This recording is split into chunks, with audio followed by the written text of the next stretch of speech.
اعوذ باللہ من الشیطان الرجیم، بسم اللہ الرحمن الرحیم۔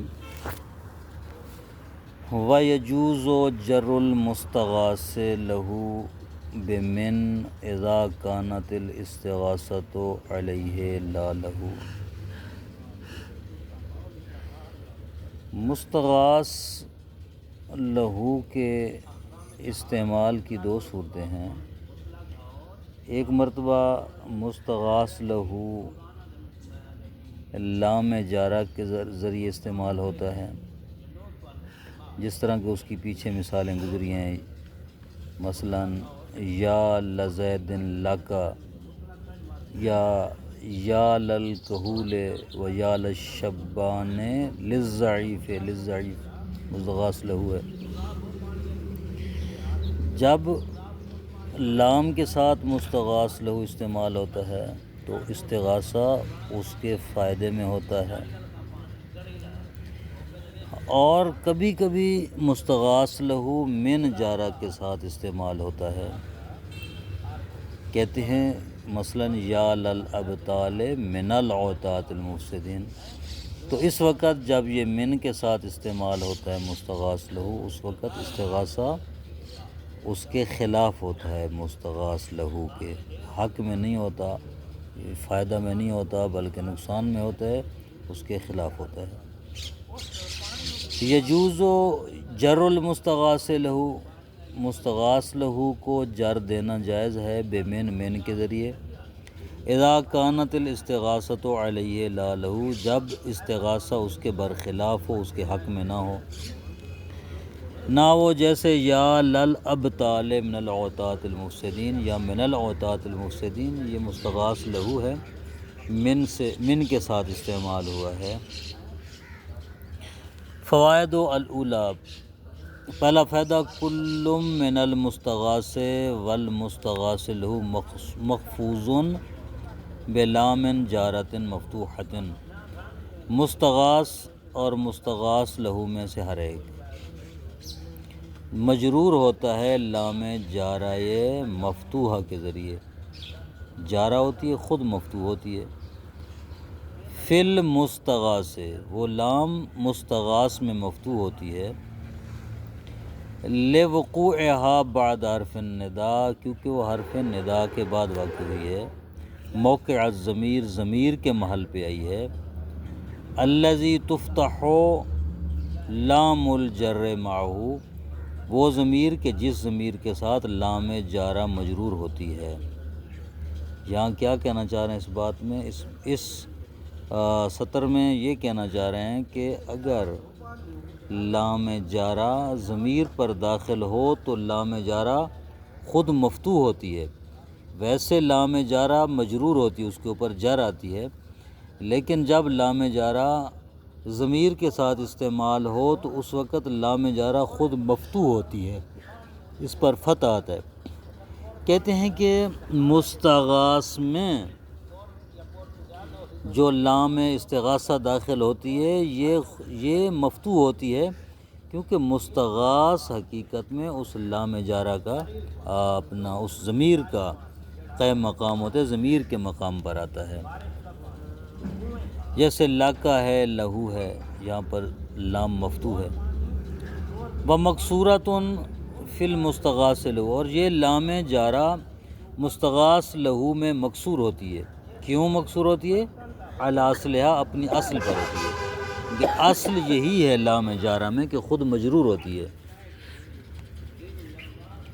الثانیہ، دوسرا فائدہ، ان لام الاستغاثۃ تتعلق بفعل النداء المحذوف والتقدیر فی قولک یا لزید الکریم للمسکین۔ کہتے ہیں لام استغاثہ کا تعلق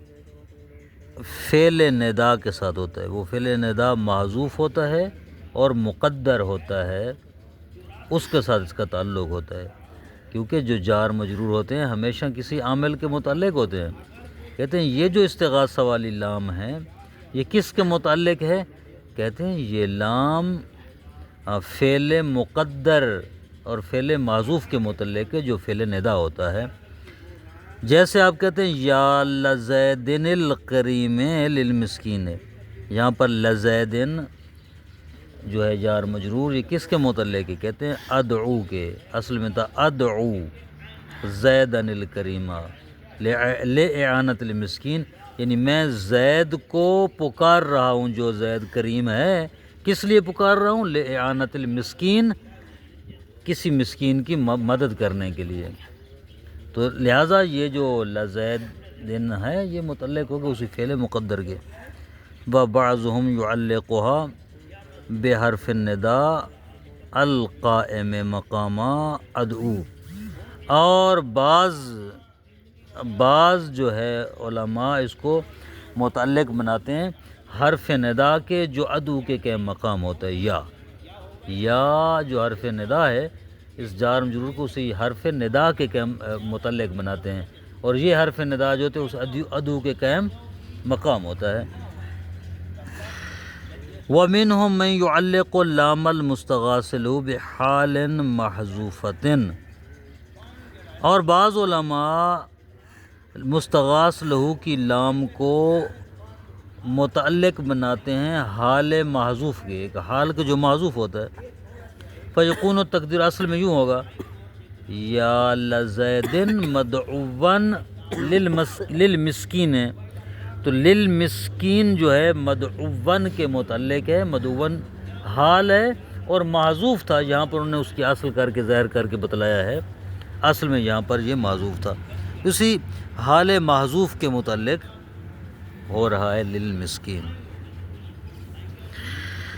کل ما تعجب من ذاتہ او من صفتہ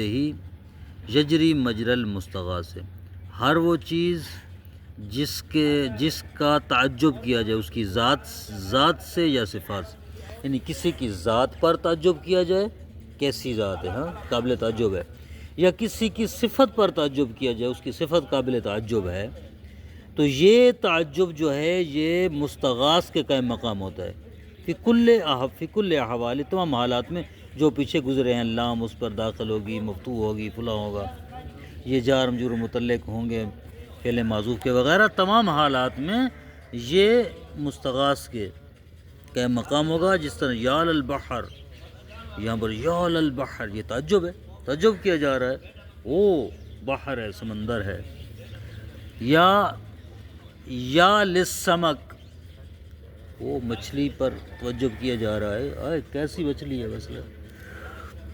اذا تعجبت من وجودہما، جب آپ ان کے وجود سے، او کثرتہما ان کی کثرت سے تعجب کریں، مثلا کیا ہے کہ وہ دریا کو دیکھو، یا للبحر کتنا بڑا سمندر ہے یار، یا مچھلیاں زیادہ ہیں دریا میں، یا للسمک، او کتنی زیادہ مچھلیاں، تعجب کیا ہے آپ نے، اس کا استعمال ویسے ہی ہوتا ہے جس طرح استغاثہ کو ہوتا ہے، لام مفتوحہ جارہ داخل ہوتی ہے وغیرہ۔ وَتَقُولُ يَا لَلدَّاهِيَةِ دِهْيَاءَ اِذَا تَعَجَّبْتَ مِنْ شِدَّتِهَا، جب کسی چیز کی شدت سے آپ کو تعجب ہے، اس کی جسامت بڑے ہونے سے تعجب ہے، تو آپ کہتے ہیں وَتَدْخُلُ اللَّامُ الْمَفْتُوحَةُ عَلَى الْمُنَادَى الْمُحَدَّدِ، مناد محدد جس منادہ کے ذریعے تحدید کی جاتی ہے اس پر بھی لام مفتوحہ داخل ہوتی ہے، یا لزیدن لاقتلنک، یا لزیدن، او زید میں ضرور تجھے قتل کروں گا، یہاں پر لام مفتوحہ داخل ہوئی ہے اس کے اوپر محدد پر، یعنی جس کو تحدید آپ کر رہے ہیں، جس کو دھمکی دے رہے ہیں، تنبیہ کر رہے ہیں، چیلنج کر رہے ہیں۔ فوائد الاولی، پہلا فائدہ، اذا وقع بعد حرف النداء ما لا ینادا حقیقتاً، کہتے ہیں حرف ندا کے بعد ایک ایسی چیز آ جائے، ایسا اسم آ جائے جو حقیقتاً منادہ نہیں ہے، جس طرح یا للعجب، یا للعجب، عجب کوئی حقیقی منادہ نہیں ہے کہیں، چونکہ منادہ میں کیا کہا تھا کہ ایک مبصر محسوس ہے، یہی ہوتا ہے نا جس کو بلا رہے ہیں، یہ مبصر محسوس تو ہے نہیں، یا للعجب، ٹھیک ہے، یہ منادہ حقیقی تو نہیں ہے، کہتے ہیں یجوز ان یکون مستغاثا والمستغاث له محذوف، کہتے ہیں کہ جائز ہے اس میں جب حرف ندا کے بعد ایسی چیز آ جائے جو حقیقتاً منادہ نہیں ہو سکتی، اس کے لیے جائز ہے کہ مستغاث ہو اور اس کا مستغاث لہو معذوف ہو، یا للعجب جس طرح ہے یہ للعجب خود مستغاث ہے، لیکن اس کا مستغاث لہ جو ہے وہ مستغاث لہو جو ہے وہ معذوف ہے۔ فتفتح اللام، اس کی لام بھی مفتوح ہوگی۔ ویجوز العکس و فتکسر، عکس بھی جائز ہے اور لام مکسور ہوگی۔ عکس سے مراد کیا ہے؟ یعنی مستغاث معذوف ہوگا، مستغاث لہو مذکور ہوگا، لام مکسورہ ہوگی للعجب مثلا۔ یجوز ان تعاقب الالف متعجبہ منہ، تعاقب جائز ہے کہ الف متعجب منہ کے بعد ہے، جس پر تعجب کرے اس کے بعد الف کا نام بھی جائز ہے، اور جس طرح مستغاث پر الف کا نام جائز تھا۔ یا طربا، یا عجبا، ٹھیک ہے۔ وقد یجرد منہا ومن اللام، کبھی کبھی لام بھی نہیں ہوتی متعجب پر، اور کیا الف بھی نہیں ہوتا، یعنی کبھی کبھی متعجب الف اور لام دونوں سے خالی ہوتے، کیسے کہتے؟ یا طربو، ہاں یعنی تین حالتیں ہوگی نا، یا لطرب، یا طربا، یا طربو، تینوں حالتوں میں یہ ہو سکتا ہے جس طرح کے مستغاث ہوتا ہے۔ صلی اللہ علی محمد علیہ وسلم۔